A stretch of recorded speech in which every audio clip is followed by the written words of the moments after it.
Bueno, pues vamos a informar muy poco, vamos a dedicar esta conferencia, este diálogo circular en una sesión amplia de preguntas y respuestas. Nada más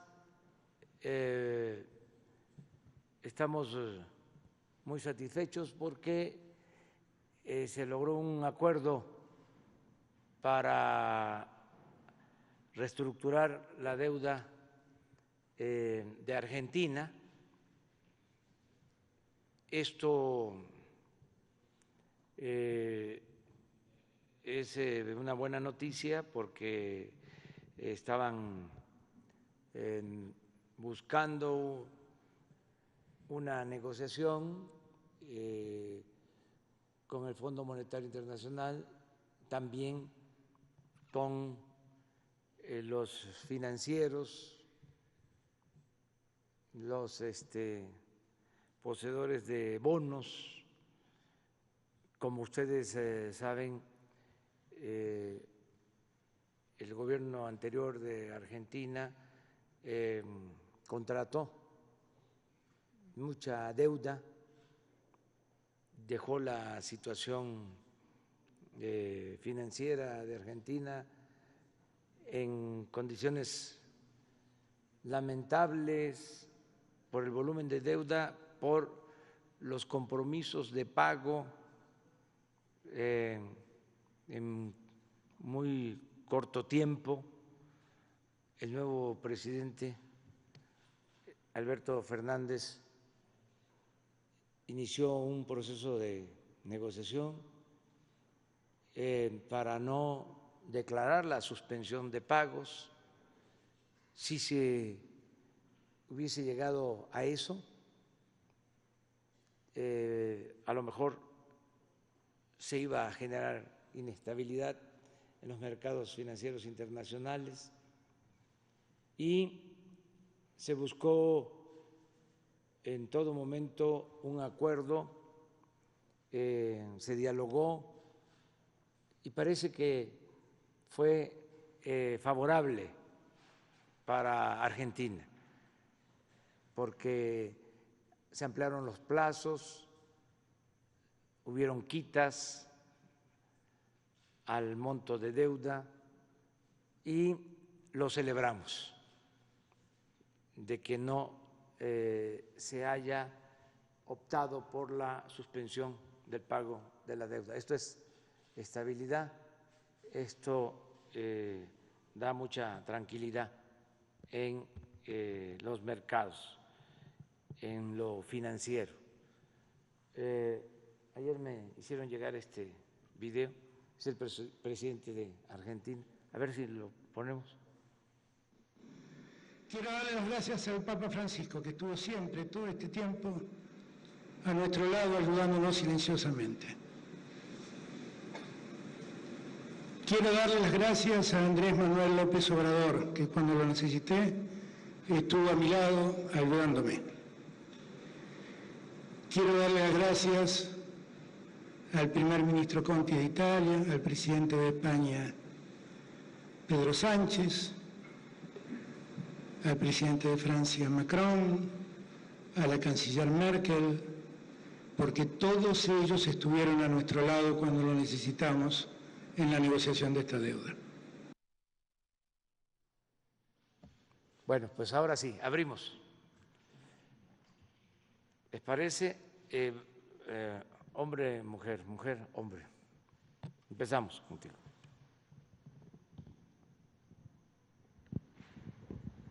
Buenos días, presidente. Berenice Telles, del Diario Nacional 1+1. Mi pregunta está enfocada a, pues ya viene la solicitud del nuevo presupuesto para el ejercicio del próximo año y hay, al parecer, en la Secretaría de Comunicaciones y Transportes, pues una falta de eficiencia en el ejercicio de los recursos. quisiera que nos pudiera aclarar un poco en qué consiste y qué va a suceder con estos recursos que no fueron ejercidos. Bueno, vamos a presentarles la propuesta de presupuesto que se va a entregar al Congreso. Va a estar aquí el secretario de Hacienda el día 9. Se entrega el 8 el proyecto de presupuesto para que se analice, se discuta y en su caso se apruebe en la Cámara de Diputados, porque esa es la facultad de la Cámara de Diputados. En este caso es una facultad exclusiva de la Cámara de Diputados, no corresponde a la Cámara de Senadores. Entonces, se va a enviar el día 8, como lo establece la ley, y el 9, que es, ¿qué día? Miércoles, va a estar aquí el secretario de Hacienda. También vamos a informar sobre el avance en el ejercicio del presupuesto de este año. Se ha ido avanzando de acuerdo al programa, no hay subejercicio en los presupuestos aprobados, en este caso para comunicación. Estamos avanzando en las obras, todo el programa de mantenimiento de carretera está en proceso, la construcción de caminos, lo mismo. En el caso de dos obras grandes que tienen que ver con trenes, ya está pues a punto de que se reciba, que se entregue el tren en Guadalajara, incluso se piensa inaugurar en este mes. Ese tren llevaba mucha demora, un tren con demora, no estaba llegando a tiempo, pero ya se resolvió, ya está terminado. El tren Toluca, Ciudad de México, está avanzando, tiene presupuesto y se está trabajando, no están detenidas las obras. Y así en general, en el caso de las telecomunicaciones, lo mismo, pero informamos con tiempo. Esto desmiente entonces la información que se publica el día de hoy con respecto a este subejercicio en esta secretaría. Entonces, No, presidente. no hay subejercicio. Muy bien. No, van bien. Las secretarías se va avanzando. No hay subejercicio. Gracias. En general. Gracias.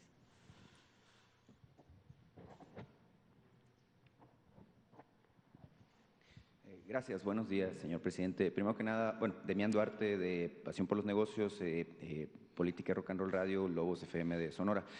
Permítame felicitarle por su segundo informe de gobierno, un interesante documento. Yo, al igual que usted, creo que la infraestructura es el camino, así que bien, hay que invertir los recursos públicos en eso, en el desarrollo.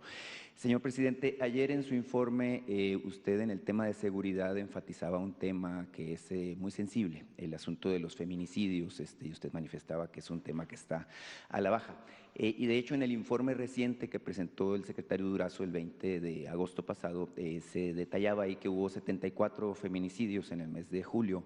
Incluso se daba cuenta de que en Sonora bajó sensiblemente esta situación, había 13 casos documentados entre el mes de enero y el de julio. Sin embargo, Justamente el lunes pasado tuvimos en Empalme una situación que nos parece bastante grave en Sonora. Es una chica que fue víctima, es una chica de nombre Rosalía Yasmín, y fue asesinada no por una persona o no en un caso de violencia doméstica, no, fue asesinada por un comando armado. De hecho, le dieron 9 balazos por fuera de su casa. Ella tenía un puesto de comida que ponía a su familia fuera de su casa y ahí fue asesinada. Esta situación se suma evidentemente a la lamentable estadística de feminicidios. No quisiéramos que ninguna mujer más fuera violentada ni asesinada en México.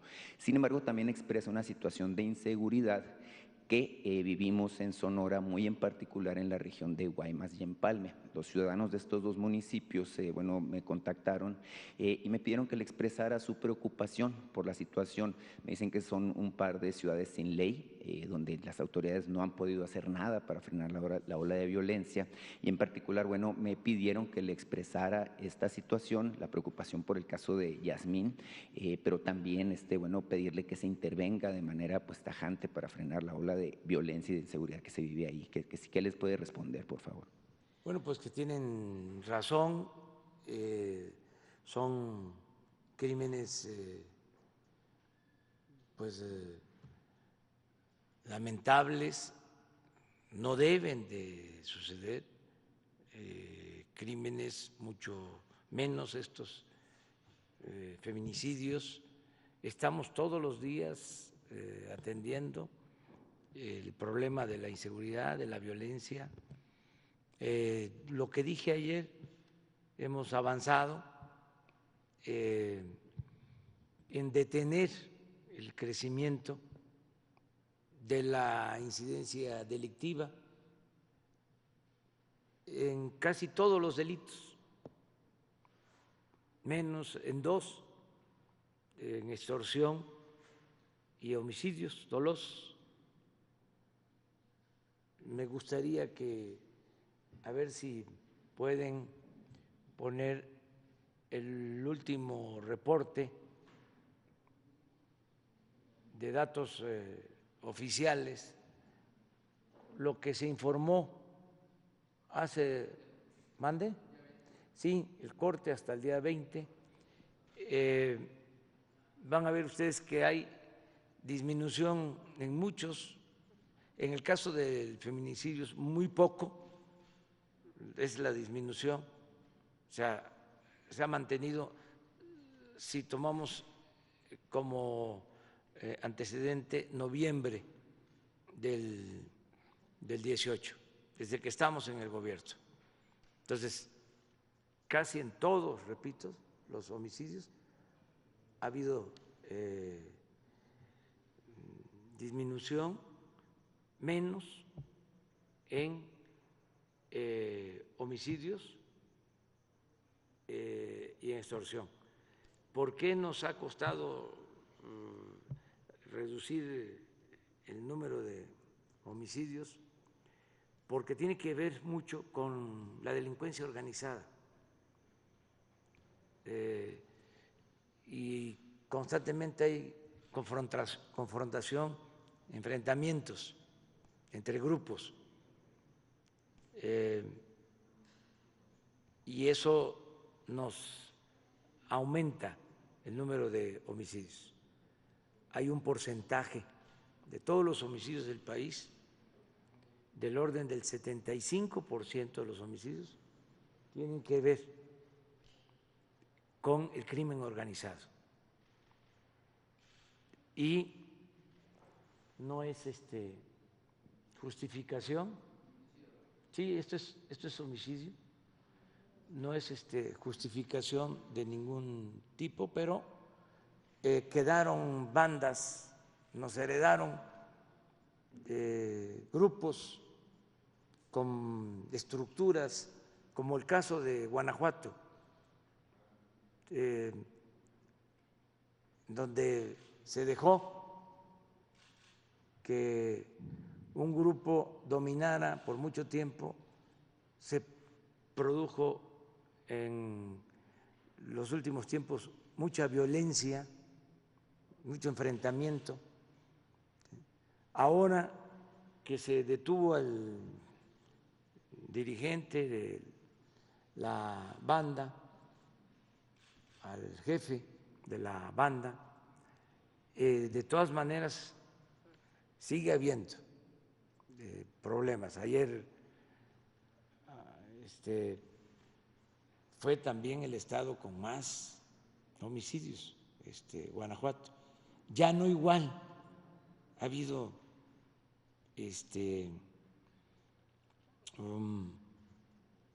una disminución, pero sigue habiendo, que tiene que ver con el enfrentamiento de bandas. Ahí fue muy lamentable que asesinaron al vocero de la Fiscalía del Estado de Guanajuato.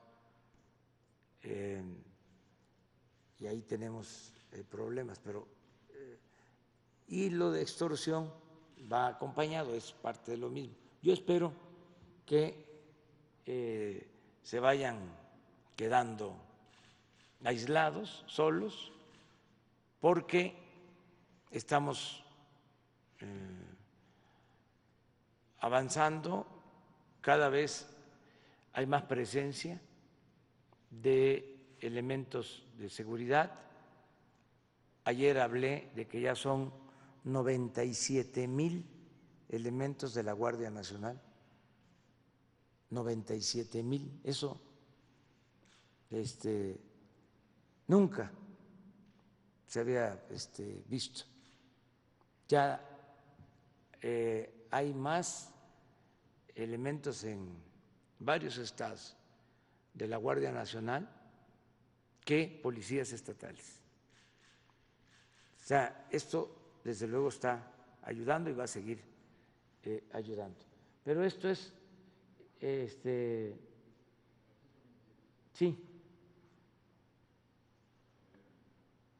esto es lo que tiene que ver con feminicidios y esto es lo que informamos. Muy poquito la disminución, sigue habiendo desde luego y vamos a seguir insistiendo. También a ver si hay un cuadro sobre los delitos en total, en general. Una gráfica para verlos todos. Robo a casa, habitación, robo a transeúnte, robo de vehículo, secuestro. O sea, y van a ver que sí hay una disminución, en general del 30%, en promedio. Y no hemos podido disminuir más feminicidio. Sí, aquí está, mira. Es homicidio doloso. Este es de un mes a otro, ¿no? Sí, no es así, es en el año.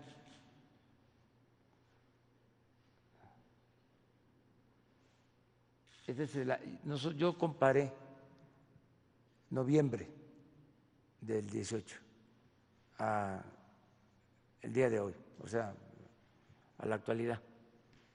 Pero esto es lo que nos está pasando. Robo de negocio 21 menos, violación 8.2 menos, robo total 22.5 menos, feminicidio 5.4 arriba de 19-20, por eso sale así. Con el primer semestre del... Sí. Y aquí, por ejemplo, extorsión está menos, pero si se compara como lo hice, de noviembre a la actualidad, está arriba. Secuestro, 40% menos. Entonces, pero tenemos que seguir adelante. Tengo confianza de que vamos a serenar al país, se va a disminuir la incidencia delictiva, porque ya no hay contubernio, no hay asociación delictuosa entre la delincuencia organizada y las autoridades. Está bien pintada la raya. Entonces, no hay ventas de plaza, no hay acuerdos, mucho menos lo que pasaba y que se está ventilando con el caso de García Luna. Eso ya no existe. Entonces, creo que vamos a avanzar hacia adelante. En el caso de esta muchacha que le comento que fue asesinada, bueno, ella había denunciado incluso pues a través de redes sociales, tengo entendido ante la autoridad, bueno, que 2 semanas antes la habían golpeado y le había robado un celular, al parecer la persona que está implicada en su asesinato. Entonces hay una sensación de zozobra entre los ciudadanos de estos 2 municipios en particular, Guaymas y Empalme, que se suma al hecho de que se supone o se asume que el comandante, que además es un asignado militar a Guaymas, pues hubo un audio que circuló de que pudiera estar en contubernio con grupos del crimen organizado ahí en esa región. En particular, bueno, la pregunta ahí sobre el tema muy particular es si se pensaría en reforzar la estrategia para esa zona. Seguro se está haciendo, lo está haciendo Alfonso Durazo, secretario de Seguridad, con la Guardia Nacional. Tengo información de que están atendiendo este asunto y todo lo que tiene que ver con los enfrentamientos en Sonora. Le quiero plantear otro tema, señor presidente. Está el tema de la renuncia del secretario de Medio Ambiente, Víctor Manuel Toledo, si ya se sabe quién lo va a sustituir. Se ha hablado de María Luisa Albores, como la nueva secretaria de Medio Ambiente, pero también esto me lleva a preguntarle sobre, Víctor Manuel dejó de hecho un tema muy importante en Sonora, que es el asunto de los derrames en el río Sonora en particular, de parte de la mina de Grupo México, Buenavista del Cobre. Pero relacionado también con el sector minero, pues está la anunciada desaparición de la subsecretaría de Minas, aparte de la desaparición de la subsecretaría de Gobernación, y seguramente habrá otras 8 que se confirmen en los próximos días. En el caso de la subsecretaría de Minas, ya incluso los empresarios mineros asociados en la Cámara Minera y los sindicatos mineros también han manifestado, inquietud, porque se sienten preocupados por la desaparición. Se percibe, de acuerdo con lo manifestado por ellos, que esto dificultaría la comunicación del sector minero, que usted sabe la importancia específica que tiene en estos momentos para la recuperación económica, con el sector de gobierno. ¿Qué les responde al respecto? Muchas gracias, señor presidente. Bueno, pues es muy buena tu pregunta porque me permite informar que en efecto presentó su renuncia Víctor Manuel Toledo como secretario de Medio Ambiente. Él es una gente honesta, un profesional de primera, pero está mal de salud. Además,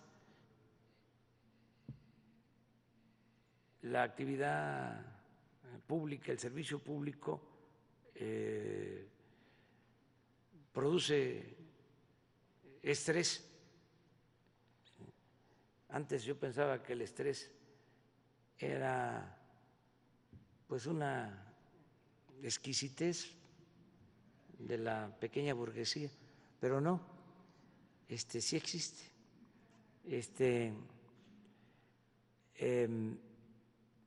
Y no todos estamos hechos para resistir presiones. Él es un agente, repito, de primer orden. Yo diría que el ecologista, ambientalista más culto del país y consecuente del país. Entonces, me estaba ya informando de que no se sentía bien porque no le estaba ayudando su salud y que pensaba renunciar. Desde antes de que se generara la polémica por lo del agroquímico, y ya la semana pasada pues me dijo que no podía seguir. Entonces ya me presentó su renuncia, como se dio a conocer en los medios, por eso también lo doy a conocer, porque ya es de dominio público, casi. Entonces, en efecto, deja la secretaría, regresa a la academia, él es un investigador de la UNAM, y va en su lugar María Luisa Albores, que también es ambientalista, es la actual secretaria de Bienestar. Y para Bienestar va a ascender el subsecretario, Javier May. Eso se va a formalizar el día de hoy. Entonces, aprovecho para que se sepa. Acerca de los subsecretarios, o mejor dicho, de los cargos de subsecretarías que se van a eliminar, tiene que ver con el plan de austeridad republicano. Tenemos que ajustar el aparato administrativo, porque tenemos que apretarnos más el cinturón. El gobierno tiene que apretarse más el cinturón para tener presupuesto y seguir ayudando a la gente. Antes, como siempre lo he dicho, cuando había una crisis, se le decía a la gente que ni modo, se tenían que apretar el cinturón. Se les pedía siempre al pueblo que se apretara el cinturón. Ahora el que se aprieta el cinturón es el gobierno. Entonces, no desaparecen las funciones, o sea, va a seguirse atendiendo todo lo relacionado con la minería, pero lo va a hacer una de las dos subsecretarías de la Secretaría de Economía, que asume esa función. Entonces lo va a llevar a cabo. Y lo mismo en gobernación, en agricultura, en hacienda, en energía, en fin, en todas las secretarías prácticamente se van a eliminar estos cargos, una subsecretaría, para gastar menos. Antes le costaba mucho al pueblo mantener al gobierno. Es un aparato burocrático costosísimo, oneroso. Por eso todo el presupuesto se consumía en el mismo gobierno. El gobierno estaba ensimismado y no le llegaba nada a la gente. Si el presupuesto es dinero del pueblo, pues tiene que procurarse que se le entreguen recursos a la gente del presupuesto. No que estemos muy bien nosotros, que haya una especie de burocracia dorada como era antes, ¿no? Los funcionarios, sueldos hasta de 700,000 pesos mensuales y personal de más, uno para abrirle la puerta del coche, ¿no?, al alto funcionario, otro para cargarle el portafolio, otro para indicarle por dónde tenía que caminar, 20, 30 detrás. O sea, siempre los altos funcionarios rodeados de guardaespaldas, ¿no?, de alcahuetes, de lambiscones, asesores a diestra y siniestra. Ya no hay eso. Entonces, estamos haciendo más con menos.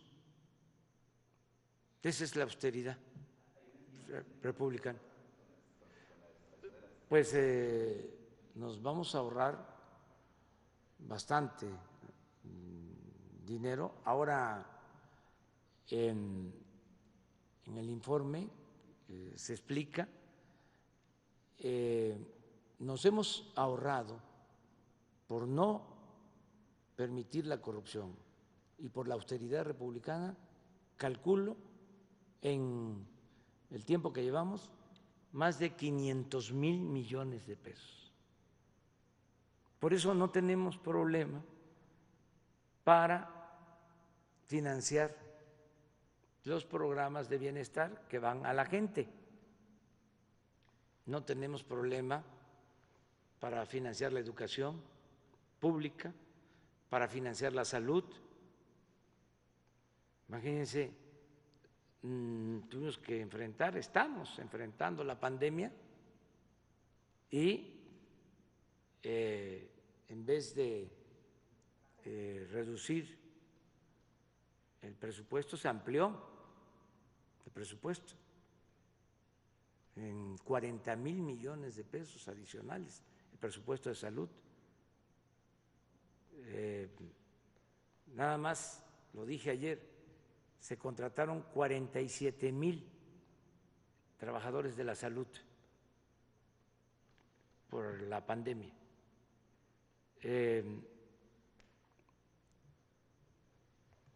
Rehabilitamos y terminamos hospitales que habían quedado en el abandono y no se cobran las pruebas, no se cobra la atención médica. Todos los que han necesitado atención por padecer de COVID han sido atendidos de manera gratuita. Todo esto por el manejo austero del presupuesto. Si le hubiésemos seguido con el tren de gasto que se llevaba antes, pues no hubiésemos tenido presupuesto o no se hubiese contado con presupuesto o se hubiese tenido que pedir crédito, ¿sí?, seguir endeudando al país, y eso no lo hemos hecho. Entonces, por eso la austeridad, pero sí es bastante lo que hemos ahorrado y vamos a seguir así, porque la austeridad no es un asunto administrativo, es un asunto de principios. No puede ser que el presupuesto, que es de todos, lo disfruten solo una minoría y que el pueblo no reciba nada o reciba muy poco. Entonces estamos procurando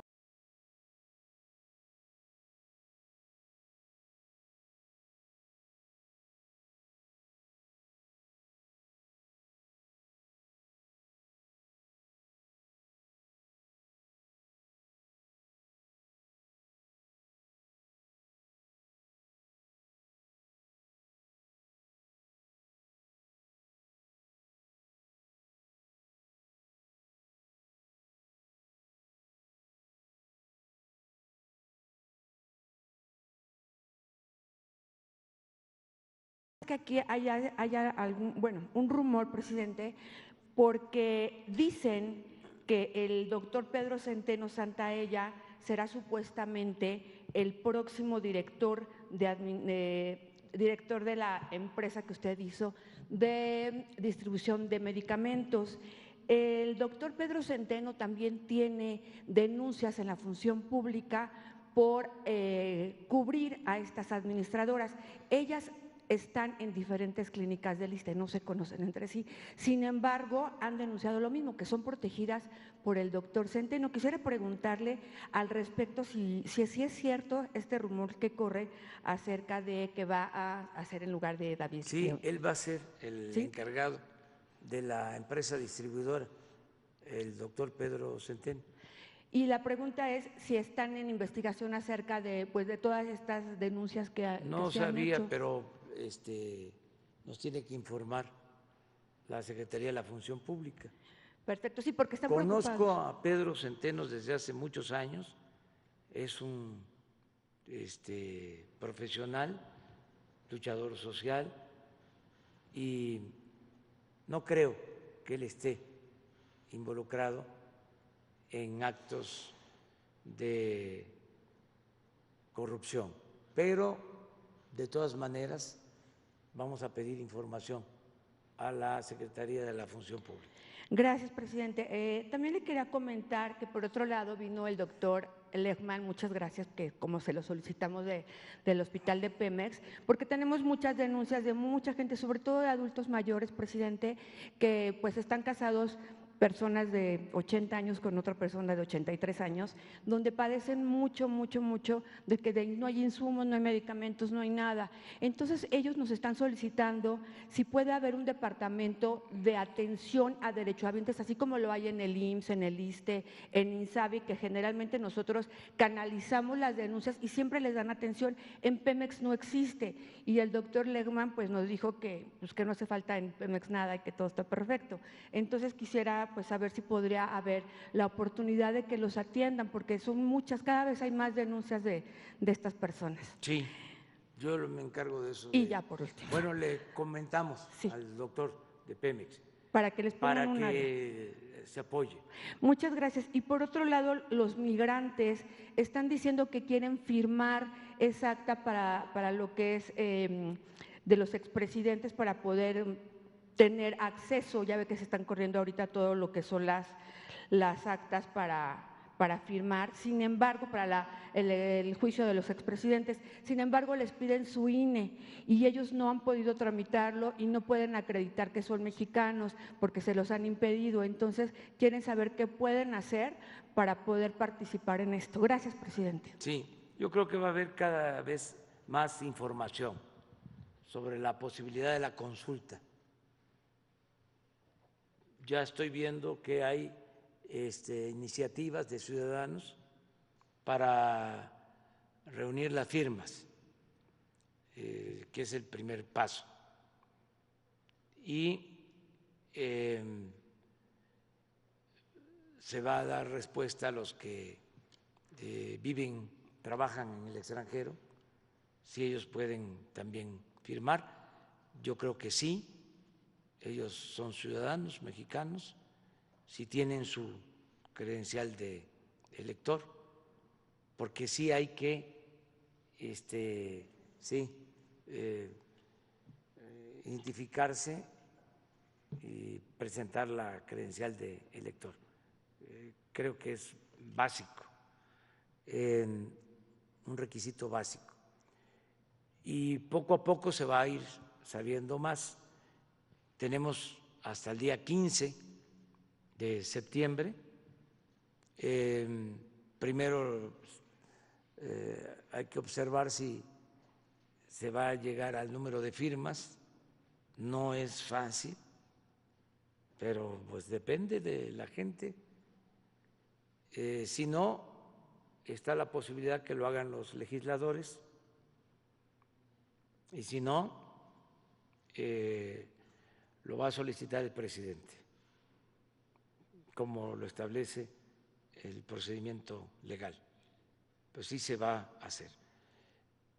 Esto también me sirve para que yo le pida al INE pues que se vaya preparando, porque sí va a haber esta consulta. Es muy probable,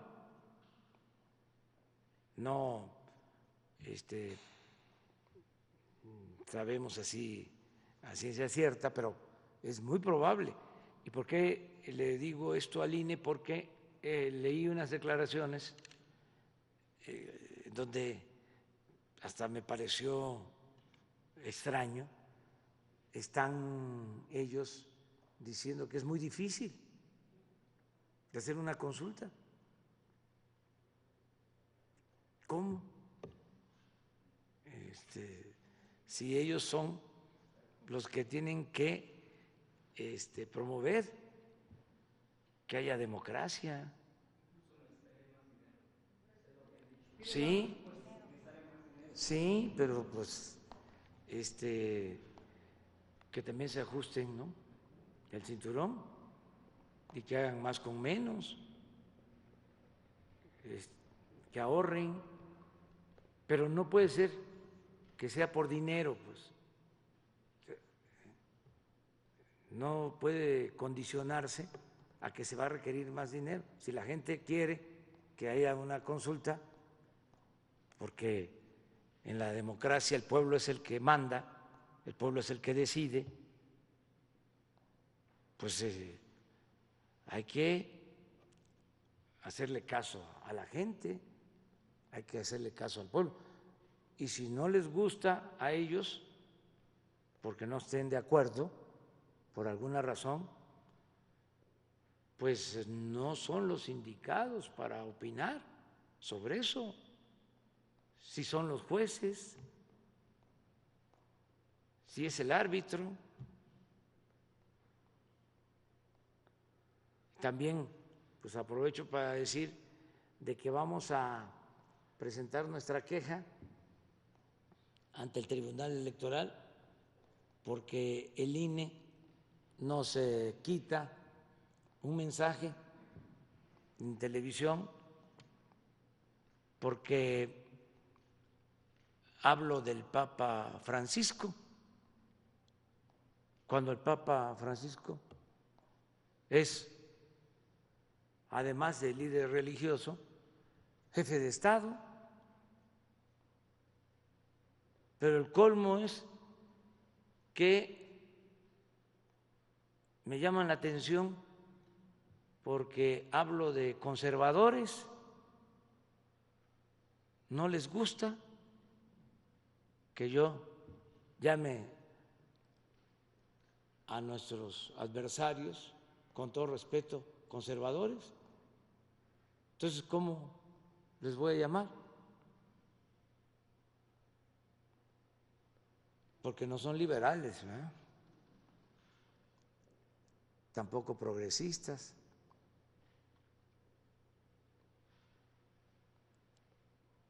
Entonces vamos a ver esto porque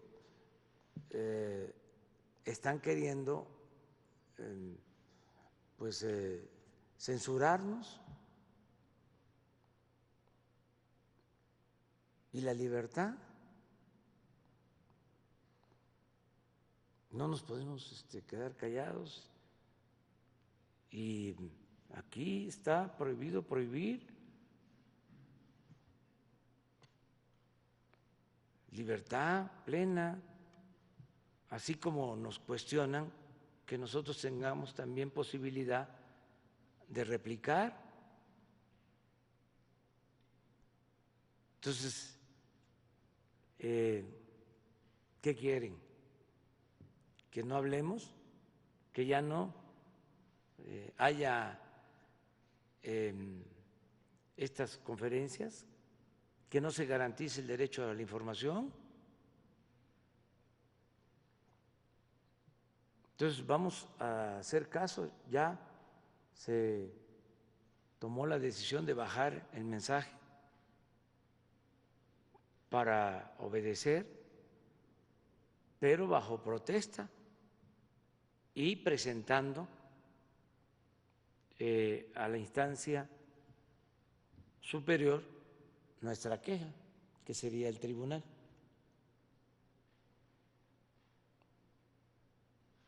Aprovechando que sale el tema. Muy bien, compañero. Gracias, presidente. Buenos días, Víctor Blogs para México Informa. Le quiero hacer una pregunta, presidente, respecto a lo que está comentando ahorita. Usted ha comentado y lo ha mencionado muchísimas veces que en su gobierno no existe la censura para los medios de comunicación y sobre todo hablo por los medios independientes, los medios digitales, porque han denunciado compañeros que sí existe una regulación por parte de verificadores en plataformas digitales, en particularmente, pues ya sabe, Facebook, YouTube, Twitter. La situación es de que estos verificadores que revisan el contenido clasifican el contenido como falso o engañoso. Cuando usted también lo ha comentado aquí en sus conferencias, presidente, periodistas, columnistas reconocidos también han creado o publicado información falsa en ese sentido. Entonces, la pregunta sería, ¿quién verifica al verificador? ¿O quién sería el encargado para realmente verificar que se ponga en una balanza correcta o que se equilibre más bien el contenido que al fin y al cabo pues es el que se comparte en las redes sociales, presidente? Entonces, esta sería la primera pregunta, presidente. Pues yo pienso que corresponde tanto a Twitter como a Facebook establecer reglas que no limiten la libertad y que al mismo tiempo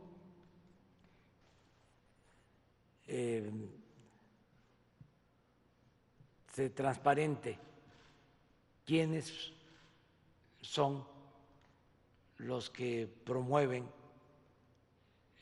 ciertos programas o campañas en las redes y cuánto pagan.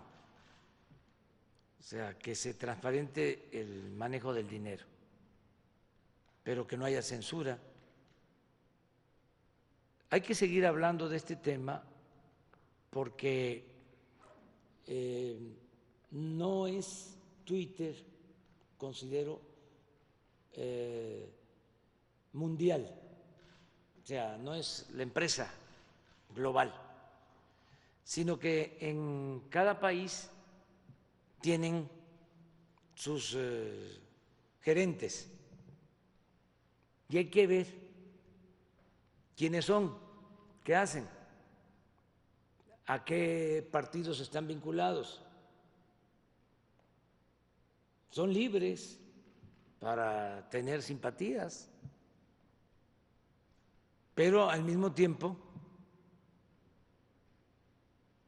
no pueden utilizar esos instrumentos para sesgar o distorsionar la información o utilizar esas redes para atacar a quienes consideran opositores o adversarios. Sí, vamos ahora a buscar que se concrete, que vengan, que informen, porque sí hay muchos bots y la pregunta es, ¿quién paga? ¿Quién es el que está financiando? Es un poco lo de las llamadas organizaciones no gubernamentales. Esta asociación, ¿cómo se llama? Mexicanos en Pro de la Corrupción, que se enojan mucho porque dimos a conocer que tienen financiamiento hasta del extranjero para atacarnos, y ellos se sitúan, se colocan como paladines de la transparencia.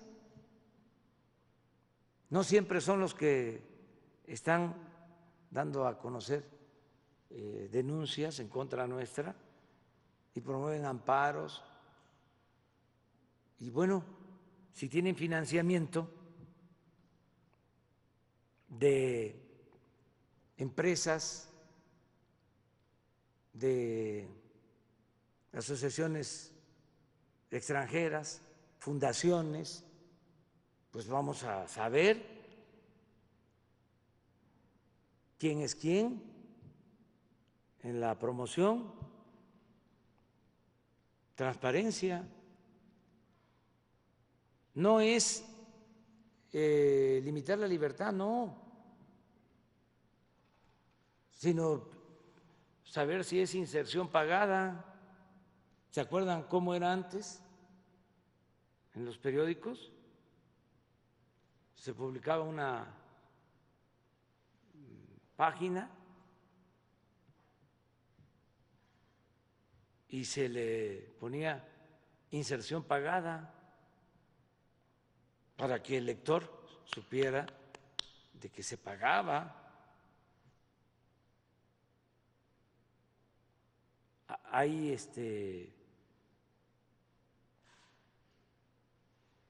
noticieros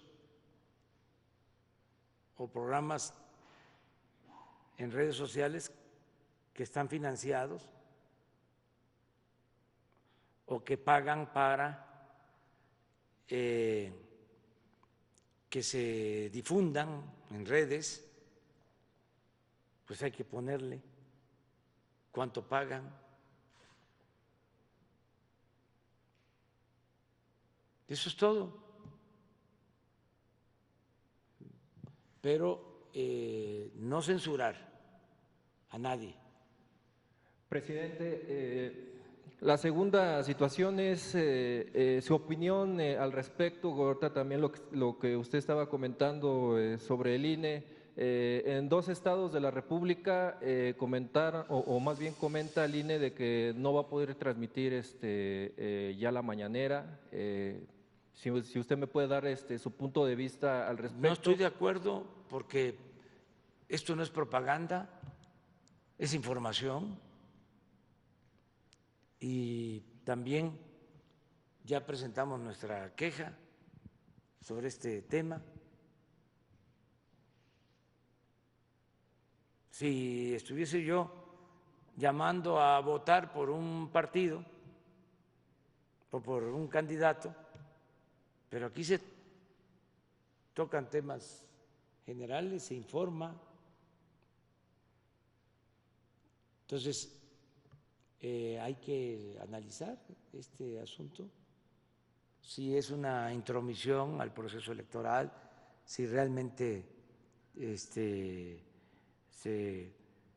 concibe o se puede considerar como propaganda, pero analizarlo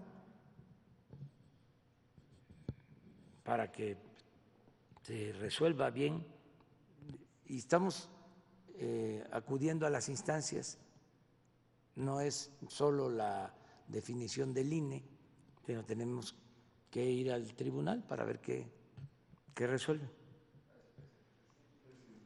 Compañera, mujer, pero tú eres Sheila, ¿no? Sí, es que estoy tratando de que como ya habló uno de Sonora, pero mañana sí. Gracias, presidente. Lisbeth Álvarez, del diario Basta y Grupo Cantón. Presidente, el día de ayer, durante su informe, había ciudadanos que vinieron para felicitarlo. Sin embargo, hay 2 temas también que a ellos les piensan que todavía falta en su gobierno. Uno de ellos es que Falta que la Guardia Nacional sustituya a la Secretaría de la Defensa Nacional porque estamos viviendo un estado policía y el pueblo está subordinado a las Fuerzas Armadas. Otro de los temas es que ellos me mencionan que falta una Secretaría de la Presidencia para que coordine a todos los secretarios porque estos no están jalando parejo. Fueron sus comentarios que hicieron el día de ayer. Mi primer cuestionamiento. Gracias. Bueno, pues ese es el propósito de informar. Algunos opositores dijeron que no había nada nuevo en el informe, que fue como una mañanera. Pues a lo mejor tienen razón, porque como informamos todos los días, antes un presidente no informaba, solo en el informe. Entonces estaban esperando noticias espectaculares, ¿no? Si se daban. Pero nosotros aquí estamos diario informando. Claro, en el informe de ayer lo que hice fue reafirmar cuáles son nuestros principios básicos para la acción gubernamental, lo que venimos haciendo, cómo a pesar de la pandemia